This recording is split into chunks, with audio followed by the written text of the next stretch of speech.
Saatnya kita akan mendengarkan kebenaran firman Tuhan yang pada hari ini diambil dari kitab Roma pasal ke-8 ayatnya yang ke-28. Sekali lagi, khotbah pada hari ini diambil dari kitab Roma pasal yang ke-8 ayatnya yang ke-28. Sudah ditampilkan di screen, saya akan bacakan dan Bapak Ibu Saudara bisa mengikutinya di dalam Alkitab Saudara atau bisa lihat di screen. Roma 8 ayat 28. Kita tahu sekarang bahwa Allah turut bekerja dalam segala sesuatu untuk mendatangkan kebaikan bagi mereka yang mengasihi Dia, yaitu mereka yang terpanggil sesuai dengan rencana Allah.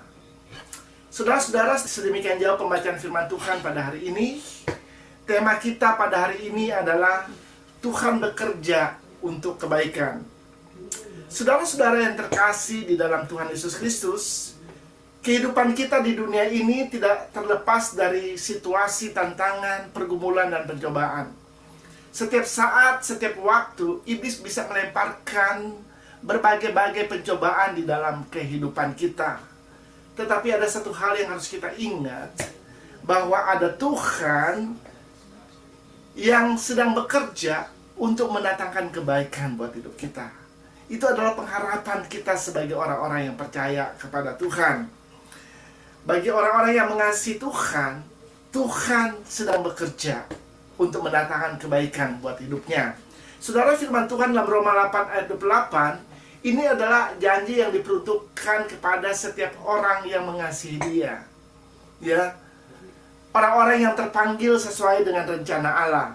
Nah, ada beberapa hal yang disampaikan dalam firman Tuhan ini yang bisa kita pelajari. Yang pertama, coba perhatikan lagi Roma 8 ayat 28. Kita tahu sekarang bahwa Allah turut bekerja dalam segala sesuatu untuk mendatangkan kebaikan. Saudara-saudara, perhatikan kalimat kita tahu sekarang.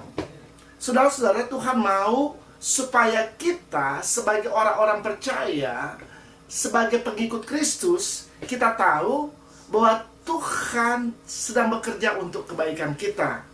Saudara, kata tahu di sini menggunakan kata asli dalam bahasa Yunani adalah oidamen, yang artinya kita mengetahui dengan keyakinan penuh, dengan keyakinan yang pasti, ya, tanpa ada sedikit pun keraguan di sana. Artinya ini berbicara tentang iman kepada Tuhan. Amin. Kita tahu, kita percaya bahwa Allah sedang bekerja untuk kebaikan kita. Saudara, dalam suratnya kepada jemaat di Korintus, Paulus ingin menegaskan kepada jemaat ini bahwa kebaikan-kebaikan yang mendatangkan berkat yang mereka alami di dalam hidup mereka itu bukanlah sebuah hal yang kebetulan atau sebuah keberuntungan. Tetapi semua ada dalam kendali Tuhan dan semua itu sudah diatur oleh Tuhan dalam kehidupan mereka. Karena memang dalam kehidupan kita sebagai orang percaya nggak ada sesuatu pun yang kebetulan. Amin. Nggak ada yang kebetulan, saudara. Semua yang terjadi dalam kehidupan kita sudah diatur oleh Tuhan. Makanya ada firman Tuhan yang berkata, setiap langkah orang percaya diatur oleh Tuhan.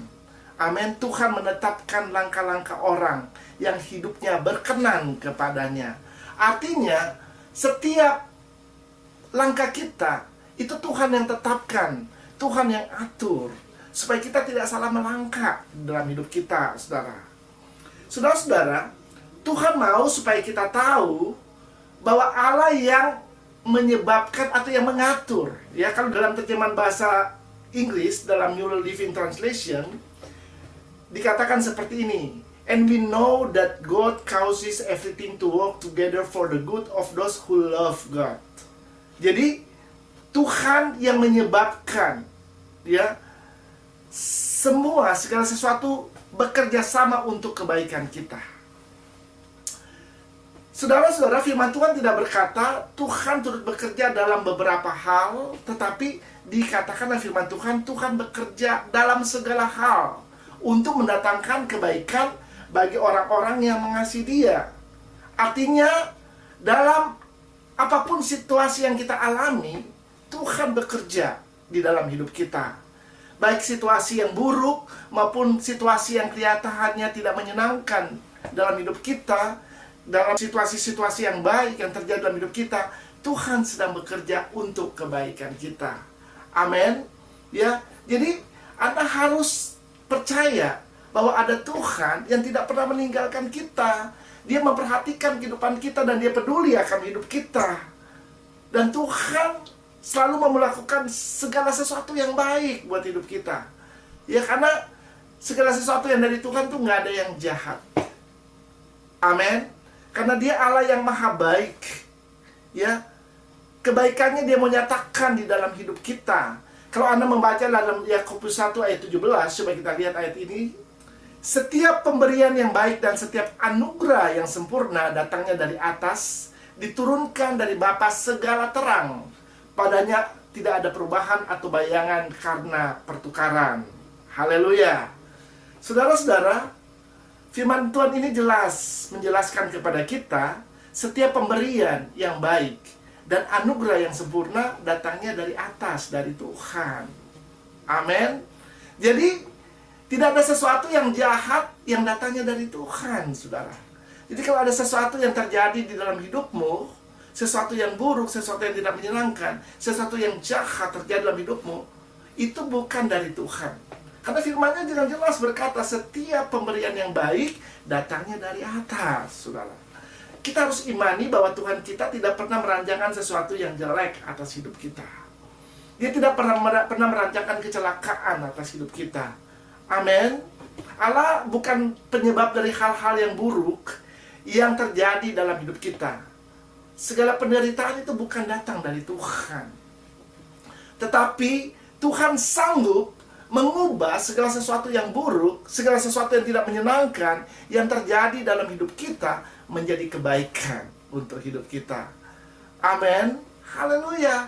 Ya, makanya Tuhan mau supaya kita tahu bahwa Dia sedang bekerja untuk mendatangkan kebaikan bagi hidup kita. Karena Dia Allah yang berkuasa, Dia Allah yang sanggup melakukan segala perkara, saudara. Ya, bahkan hal-hal yang kelihatannya tidak mungkin bagi kita, Tuhan sanggup mengadakan itu. Karena Dia Allah yang maha kuasa. Allah yang sanggup mengadakan apa yang mustahil bagi manusia menjadi tidak mustahil bagi Tuhan. Apa yang tidak mungkin bagi manusia menjadi mungkin bagi Tuhan kalau kita datang kepadanya. Saudara, Kejadian 50 ayat 20, coba kita baca Kejadian 50 ayat 20. Memang kamu telah mereka-rekakan yang jahat terhadap aku, tetapi Allah telah mereka-rekakannya untuk kebaikan.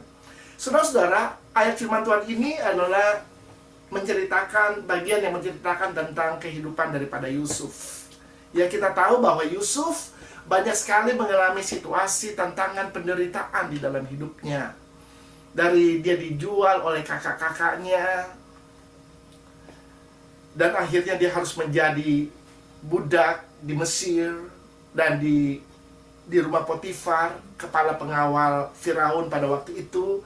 Dan akhirnya dia difitnah oleh istri Potifar dan harus dijebloskan ke dalam penjara. Tetapi Tuhan menyertai dia. Dan akhirnya kita tahu setelah dia mengalami situasi, tantangan, penderitaan yang terjadi dalam hidupnya, dia diangkat oleh Tuhan.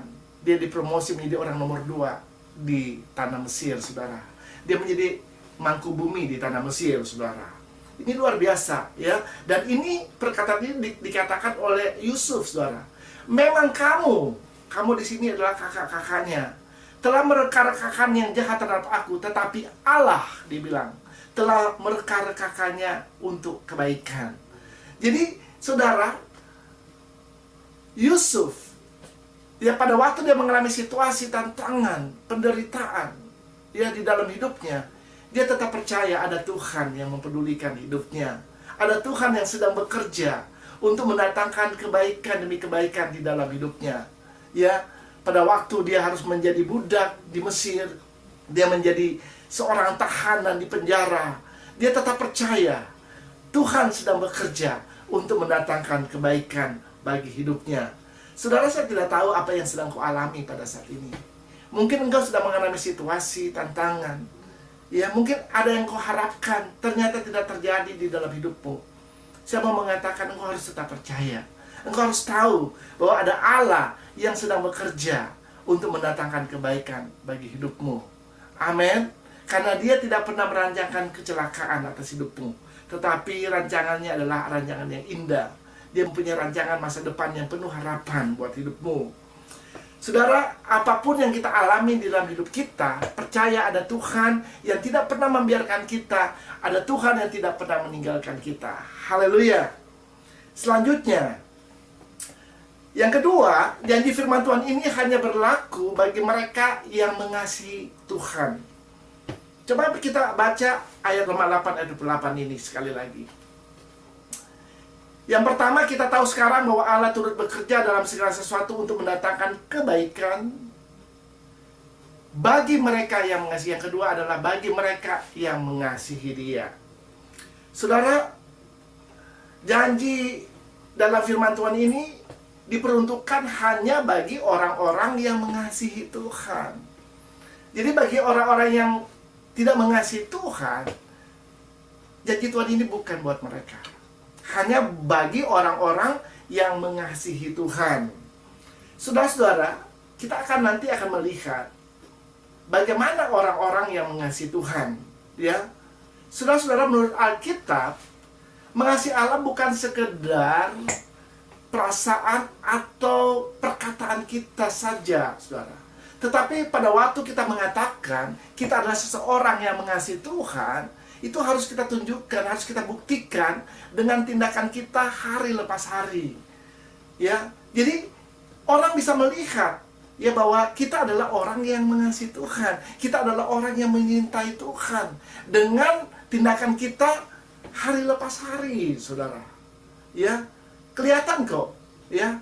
Apakah seseorang mencintai Tuhan atau seseorang tidak mengasihi Tuhan, itu kelihatan dari sikapnya, dari tindakannya yang dia lakukan hari lepas hari. Saudara, kita akan melihat seperti apa orang-orang yang mengasihi Allah. Yang pertama, orang yang mengasihi Allah adalah orang yang melakukan perintah-perintahnya. Kita baca Yohanes 14 ayat 15. Jikalau kamu mengasihi aku, kamu akan menuruti segala perintahku. Haleluya. Saudara, ciri utama yang paling mendasar bagi orang-orang yang mengasihi Allah, mereka adalah orang-orang yang mau melakukan apa yang Tuhan perintahkan di dalam hidup mereka. Amin. Orang-orang yang mengasihi Allah akan berjalan menurut kehendak Allah, ya. Mereka tidak akan berjalan dengan pikiran mereka sendiri, ya. Mereka tidak akan berjalan dengan kekuatan mereka sendiri. Tetapi orang yang mengasihi Allah, mereka akan melakukan setiap apa yang Tuhan perintahkan di dalam hidup mereka. Jadi orang-orang yang mengasihi Allah bukan hanya orang yang mendengar firman, tetapi mereka adalah orang-orang yang melakukan firman Tuhan. Amin. Karena banyak orang yang suka mendengarkan firman Tuhan, tetapi belum tentu mereka melakukan firman Tuhan itu di dalam hidup mereka. Ya, banyak orang setiap minggu datang kebaktian, setiap minggu mendengarkan firman Tuhan, tetapi dari antara orang-orang itu belum tentu semuanya melakukan apa yang mereka dengar. Amin. Nah, Tuhan mau kita bukan hanya menjadi pendengar firman, tetapi kita mau melakukan itu di dalam kehidupan kita sehari-hari. Kita mau mengaplikasikan firman Tuhan itu dalam kehidupan kita. Kita mau hidupi firman Tuhan itu. Ya, karena firman Tuhan itu diberikan kepada kita sebenarnya untuk memprotek kita, untuk melindungi kita, saudara. Karena kita hidup di dunia yang semakin hari bukan semakin baik, tetapi semakin jahat. Tetapi saya percaya pada waktu Anda mengikuti apa yang Tuhan firmankan di dalam hidupmu, Anda akan terproteksi secara sempurna. Amin. Ya, tidak ada sesuatu pun yang dapat menjamah engkau. Karena engkau hidup sesuai dengan firman Allah. Engkau melakukan apa yang Tuhan perintahkan kepadamu. Haleluya, saudara. Jadi yang pertama, orang-orang yang mengasihi Tuhan adalah orang-orang yang melakukan perintah Tuhan dengan setia. Haleluya. Yang kedua, orang yang mengasihi Tuhan adalah orang-orang yang mengasihi sesama manusia. Coba kita baca ayatnya dalam 1 Yohanes 40 ayat 20 sampai 21. Jikalau seorang berkata, aku mengasihi Allah dan ia membenci saudaranya, maka ia adalah pendusta. Karena barang siapa tidak mengasihi saudaranya yang dilihatnya, tidak mungkin mengasihi Allah yang tidak dilihatnya. Haleluya. Saudara, kita tidak bisa mengklaim bahwa kita mengasihi Allah, tapi kita masih membenci saudara kita, atau masih membenci sesama kita. Ya, karena orang yang mengasihi Allah adalah orang yang bukan pendendam, saudara. Ya, bukan pendendam. Orang yang mengasihi Allah adalah orang yang rela mengampuni orang yang melakukan kesalahan kepadanya. Amin. Kalau kita masih suka benci sama orang lain, artinya kita belum mengasihi Tuhan. Karena firman Allah jelas berkata dalam firman Tuhan yang baru kita baca tadi, ya. Dan perintah ini kita terima dari Dia, barang siapa mengasihi Allah, ia harus mengasihi saudaranya. Ya, jadi kasih itu harus dibuktikan. Salah satunya kita mau mengampuni orang-orang yang bersalah kepada kita. Amin. Haleluya. Ya, jadi hidup dalam pengampunan itu harus terjadi di dalam hidup kita. Ya, banyak orang Kristen yang mengikut Kristus, tetapi hidupnya dipenuhi dengan kebencian dan dendam, saudara. Tetapi mereka mengatakan, aku cinta Tuhan, aku mengasihi Allah. Padahal cara hidup mereka tidak seperti itu, saudara. Makanya saya katakan, seseorang yang mengasihi Allah bisa kelihatan dari cara hidupnya. Kalau orang ini masih suka dendam sama seseorang, artinya dia bukan orang yang mengasihi Allah. Karena jelas firman Allah berkata, kalau kita mengasihi Allah, kita harus mengasihi saudara kita. Amin. Kita harus mengasihi sesama kita. Yang ketiga, orang yang mengasihi Allah adalah orang yang membenci kejahatan dan menjauhi dosa. Coba kita baca ayatnya dalam Mazmur 97 ayat 10a. Hai orang-orang yang mengasihi Tuhan, bencilah kejahatan. Haleluya. Saudara, orang yang mengasihi Tuhan, dalam firman Tuhan ini dikatakan adalah orang-orang yang membenci kejahatan. Artinya yang mereka tidak melakukan hal-hal yang jahat di dalam hidup mereka. Mereka cinta melakukan hal-hal yang baik. Amin. Haleluya. Ya, orang-orang ini tidak akan melakukan hal-hal yang bertentangan dengan firman Allah. Tetapi mereka akan melakukan apa yang Tuhan perintahkan di dalam hidup mereka. Saudara, Allah yang kita sembah adalah Allah yang Maha Kudus. Amin. Dan firman-Nya berkata, kuduslah engkau sebab aku kudus. Artinya, kita harus hidup menjauhi kejahatan, menjauhi dosa. Ya, kita harus berhidup berbeda, hidup kudus. Kudus dalam bahasa aslinya dipakai kata hagios, saudara, yang artinya berbeda. Ya, artinya kita harus hidup berbeda dengan dunia ini, saudara. Kita harus hidup terpisah dengan dunia ini. Karena memang kita di dunia ini hanya sementara, saudara. Kewarganegaraan kita dikatakan adalah kewarganegaraan surga. Amin. Kita ada di dunia ini hanya sebagai musafir, ya, sementara. Kita ada di dunia ini dengan tugas daripada Tuhan. Amin. Kalau kita ada di dunia ini, maka kita harus menjadi saksi selama kita ada di dunia ini. Kasih Tuhan itu harus terpancar melalui hidup kita. Amin. Haleluya. Haleluya. Itu yang ketiga, saudara. Ya, kita harus membenci kejahatan. Ini adalah standar mutlak yang harus dimiliki bagi orang-orang yang mengasihi Allah, saudara. Ya, mereka harus hidup dalam standar kebenaran, dalam standar firman Allah. Oleh sebab itu, orang-orang yang mengasihi Allah, secara otomatis mereka akan membenci kejahatan. Karena kejahatan atau dosa itu dibenci oleh Allah. Di sorga itu nggak ada dosa, saudara. Ya, pada waktu Lucifer dia melakukan dosa, dia langsung dibuang dari sorga. Amin. Ya, karena nggak bisa dikontaminasi dengan dosa. Allah kita adalah Allah yang Maha Kudus. Ya, makanya orang-orang percaya, orang-orang yang mengasihi Tuhan, yang cinta Tuhan, pasti akan membenci kejahatan dan hidup di dalam kebenaran. Haleluya. Yang keempat, orang yang mengasihi Allah adalah orang-orang yang tidak menyintai dunia ini atau kompromi dengan dunia ini, dengan sistem yang ada di dunia ini. Karena dunia yang kita hidup ini adalah dunia yang sudah terkontaminasi dengan dosa, saudara. Kita baca ayatnya dalam 1 Yohanes 2 ayat yang ke-15. Janganlah kamu mengasihi dunia dan apa yang ada di dalamnya. Jikalau orang mengasihi dunia, maka kasih akan Bapa tidak ada di dalam orang itu. Haleluya.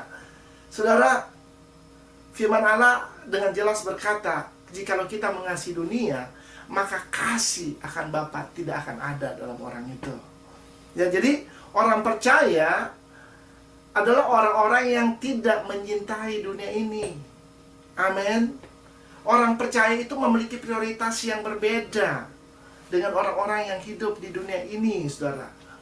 Hati mereka itu nggak terikat kepada kekayaan, popularitas, hawa nafsu dunia ini. Orang percaya tidak akan mencemarkan kehidupannya dengan hal-hal yang daging, yang datang dari dunia ini. Tetapi mereka akan membiarkan kehidupan mereka dipimpin oleh Roh Kudus. Amin. Haleluya, saudara. Ya, haleluya. Ya, dan mereka akan memprioritaskan Tuhan sebagai prioritas yang terutama dan yang paling utama di dalam hidup mereka. Mereka mau menyenangkan hati Tuhan senantiasa, supaya hidup mereka senantiasa berkenan di hadapan Tuhan. Kalau kita baca dalam Matius 6 ayat 24, coba kita lihat ayat ini. Matius 6 ayat 24. Tak seorang pun dapat mengabdi kepada dua tuan, karena jika demikian ia akan membenci yang seorang dan mengasihi yang lain, atau ia akan setia kepada yang seorang dan tidak mengindahkan yang lain. Kamu tidak dapat mengabdi kepada Allah dan kepada Mamon. Ya, saudara, jadi orang-orang yang mengasihi Tuhan adalah orang-orang yang setia mengikut Tuhan. Amin. Dikatakan dia tidak akan mengabdi kepada dua tuan. Kalau dia setia kepada tuan yang satu, berarti dia nggak setia kepada tuan yang lain. Benar? Makanya kita harus memilih kepada siapa kita mengabdi, kepada siapa kita menyembah, kepada siapa kita beribadah, saudara. Ya, itu tandanya kita mengasihi Tuhan. Ya, kita tidak mengasihi dunia ini, saudara. Tadi saya katakan bahwa kita ada di dunia ini hanya sementara, hanya temporary. Suatu saat kita semua akan pergi dan tinggal bersama dengan Tuhan di dalam kerajaan surga. Amin. Jadi kita harus ingat, kehidupan di dunia ini hanya temporary, hanya sementara. Jangan Anda menganggap bahwa Anda akan hidup selama-lamanya di dunia ini, saudara. Ya, sekuat-kuatnya Anda, suatu saat Anda pasti akan meninggalkan dunia ini. Dan sebagai orang percaya, kita harus tahu, ya, bahwa pada waktu kita pergi meninggalkan dunia ini, kita pasti bersama-sama dengan Tuhan di dalam kerajaannya. Amin. Haleluya. Karena sebagai orang percaya kita harus ada kepastian tentang hal itu. Ya, jangan sampai lagi kalau ditanya, kalau nanti kita mati, kita kemana? Banyak orang yang menamakan diri orang percaya tapi nggak tahu mau kemana kalau dia meninggal, saudara. Ya nanti lihat-lihat aja lah. Ya, nanti terserah Tuhan lah mau kemana. Yang penting saya selama hidup di dunia ini saya mencoba untuk berbuat baik. Itu yang dijawab. Ya, saudara, kita harus yakin. Ya, saya ikut Tuhan, saya menjadi orang Kristen karena saya yakin dan percaya pada suatu saat kalau saya meninggalkan dunia ini, saya pasti bersama dengan Tuhan di dalam kerajaan surga. Amin. Harus ada pasti. Ya, bukan mudah-mudahan, saudara. Ya, dalam Tuhan selalu ada kepastian. Amin. Keselamatan itu pasti. Karena dia berkata dalam firman-Nya, barang siapa percaya kepadaku tidak binasa, melainkan beroleh hidup yang kekal. Ya, jadi pada waktu kita percaya, memutuskan percaya kepada Tuhan, kita akan mengalami kehidupan yang kekal bersama dengan Dia selama-lamanya. Haleluya.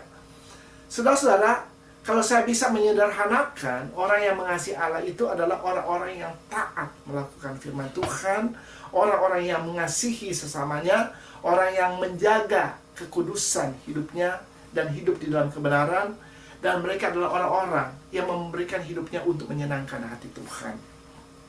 Selanjutnya, masih Roma 8 ayat 28. Yang ketiga, dikatakan begini. Perhatikan yang paling bawah, saudara. Yaitu bagi mereka yang terpanggil sesuai dengan rencana Allah. Haleluya.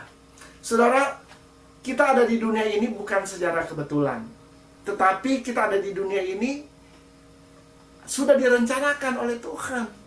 Ya, saudara lahir di dunia ini bukan karena direncanakan oleh orang tua saudara, tetapi semua sudah ada dalam rencana Tuhan. Amin. Bahkan sebelum dunia ini jadi, Tuhan pun sudah merencanakan bahwa Anda akan ada di dunia ini, saudara. Dan kita ada di dunia ini, ditempatkan di dunia ini dengan rencana dan tujuan Allah di dalam hidup kita.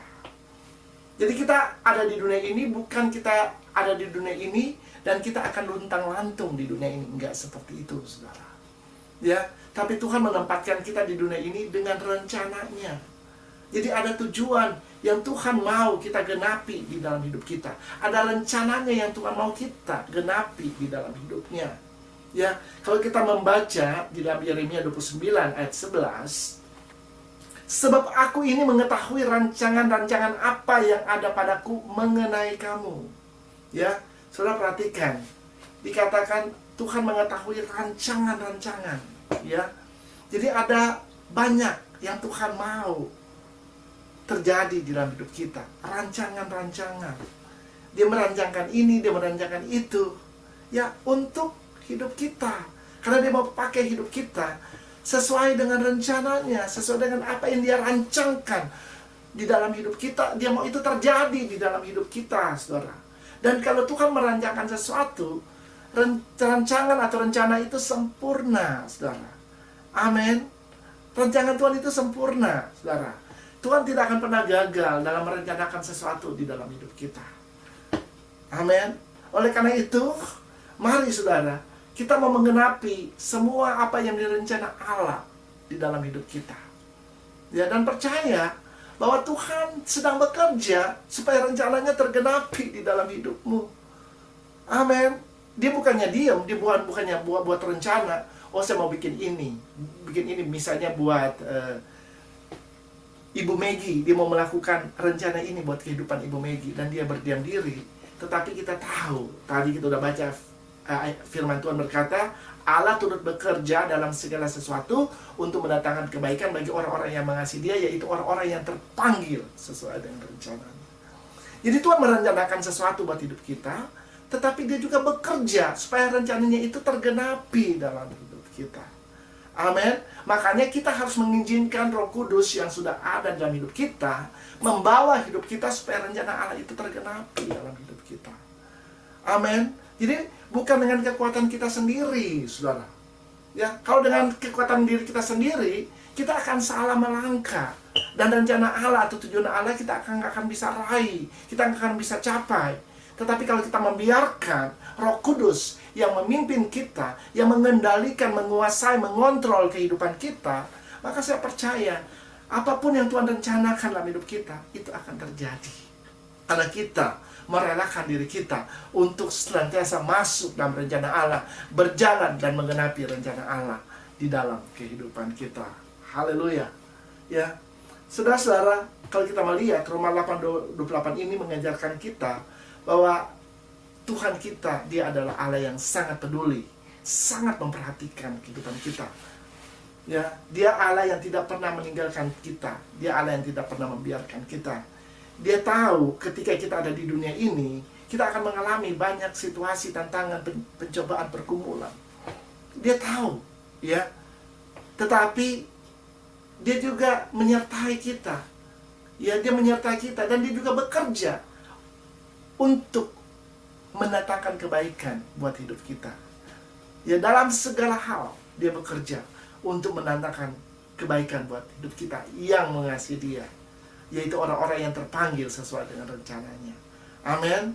Saya percaya kita semua, tadi saya sudah katakan, saya percaya kita adalah orang-orang yang mengasihi Allah, dan kita adalah orang-orang yang terpanggil sesuai dengan rencananya.